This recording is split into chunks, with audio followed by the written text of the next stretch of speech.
Bonjour à tous, je suis Virginie Gentil, juriste en droit social, spécialisée en santé au travail et docteur en droit. J'ai créé une chaîne YouTube et un compte Instagram dédié à la diffusion d'informations relatives au droit social, destinées aux salariés, aux employeurs, ainsi qu'aux professionnels de la santé au travail. Je diffuserai périodiquement des contenus sous forme de diaporamas commentés afin d'expliquer le plus simplement possible différentes thématiques de droit social. Si cela vous intéresse, n'hésitez pas à vous abonner à mon compte Instagram ou à ma chaîne YouTube et à partager le plus largement possible les contenus.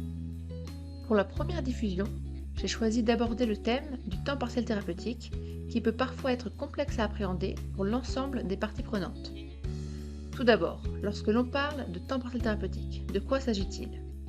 Le temps partiel thérapeutique est une notion au croisement du droit de la sécurité sociale et du droit du travail. Il s'agit d'une prescription médicale de travail à temps partiel.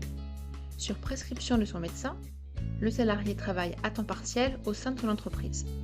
C'est destiné aux salariés dont le travail est reconnu comme étant de nature à favoriser l'amélioration de leur état de santé ou lorsque le salarié doit faire l'objet d'une rééducation ou d'une réadaptation professionnelle pour retrouver un emploi compatible avec son état de santé.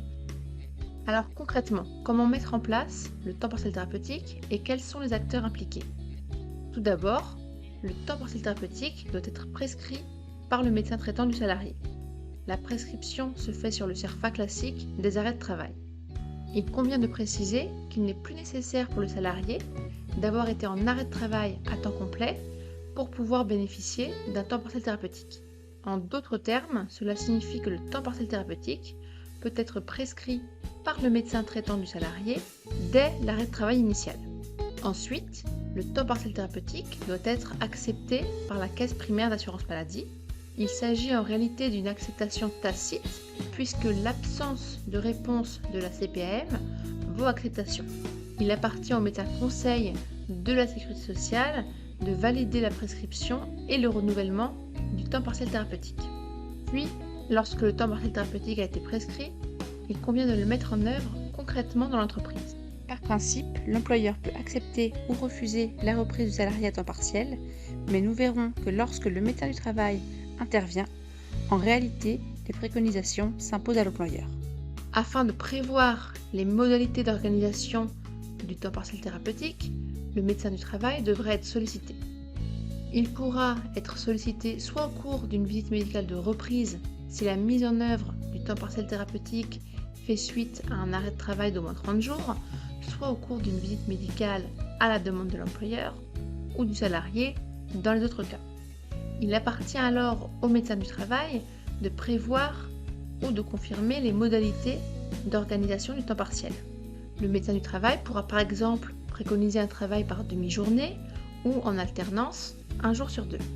Le médecin du travail doit bien entendu échanger avec l'employeur sur les modalités de mise en œuvre du temps partiel, ce qui implique nécessairement une anticipation dans sa mise en place. Lorsque le médecin du travail préconise la reprise du salarié à temps partiel, l'employeur doit suivre l'avis du médecin du travail et s'il refuse, il devra le justifier objectivement par écrit auprès du salarié et du médecin du travail. Le salarié effectuera un travail à temps partiel pour une durée déterminée par le médecin traitant qui pourra éventuellement renouveler sa prescription. De manière habituelle, la durée totale du temps partiel thérapeutique dépasse rarement une année. Ensuite, le plus souvent, à l'issue du temps partiel thérapeutique, le salarié reprendra son poste à temps complet, ou du moins selon son ancien temps de travail. À l'issue de la prescription du temps partiel thérapeutique, il sera conseillé à l'employeur de demander l'organisation d'une visite médicale afin de s'assurer de la compatibilité entre l'état de santé du salarié et la reprise à temps plein. Bien entendu, si son état de santé n'est pas compatible avec une reprise à temps plein, le salarié pourra parfois bénéficier d'une pension d'invalidité, sous condition bien sûr, ou parfois être déclaré inapte à son poste par le médecin du travail. Nous l'avons vu, la mise en œuvre du temps partiel thérapeutique mobilise plusieurs acteurs. Elle nécessite une attention particulière pour le salarié comme pour l'employeur. Du côté du salarié, il conviendra d'anticiper au plus la mise en œuvre du temps partiel, afin que ça se déroule dans les meilleures conditions possibles.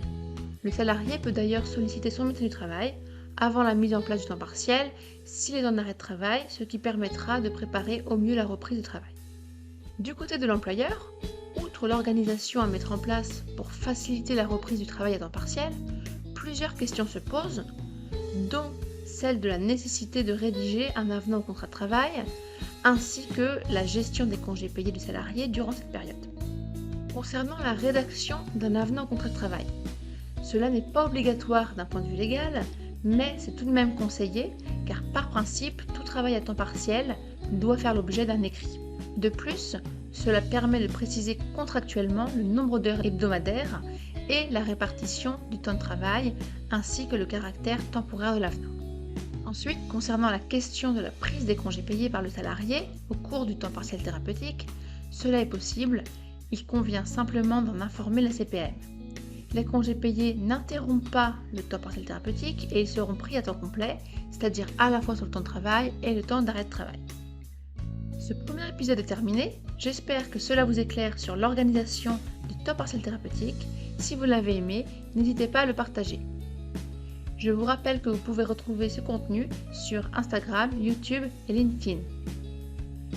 Je remercie Andy Trottin pour le visuel et le montage de cette présentation et Julien Gentil pour la composition de la musique.